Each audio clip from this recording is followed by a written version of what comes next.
Pronti? 1, 2, 3.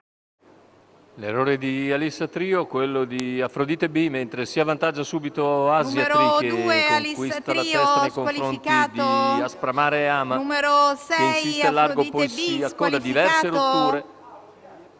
Intanto Numero 5 si Issa accoda Luis in seconda posizione. Intanto l'errore squalificato. anche di Asia Luis che è squalificata, mentre in terza posizione c'è Audrey F che è partita molto bene dal secondo nastro, ricordo corsa sul miglio.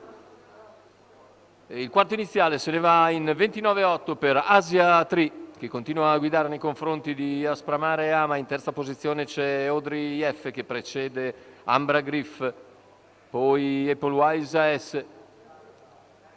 Tanto il completamento dei primi 600 in 45,5 con partenza da fermo. In vantaggio si mantiene Asia Tri nei confronti di Aspramare Ama. Ora accenna a muovere all'esterno Audrey F nei confronti di Ambra Griff che ha spostato a sua volta al largo, prevenendo Applewise AS, mentre si infila all'interno ancora tu. 1 minuto e 3 decimi il passaggio agli 800 con Audrey F che insiste al largo, arriva a ridosso di Aspramare Ama, chilometro intanto percorso in 1:14,8.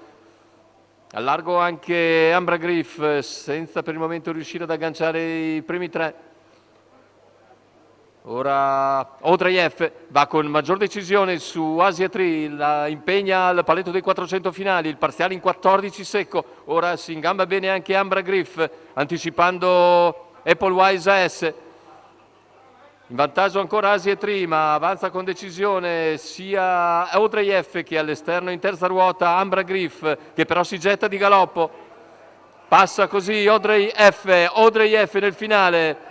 Viene a vincere per distacco, il secondo posto è per Applewise AS, al terzo finisce ancora Asia Tri. Numero 3 1:14,2 con 28,7 di ultimo quarto dopo un 28,5 di penultimo. Il successo per Audrey F. Andrea Farolfi, il training di Walter Zanetti, la quota di 3,09 al totalizzatore. Vittoria nettissima, costruita con percorso scoperto per l'ultimo chilometro.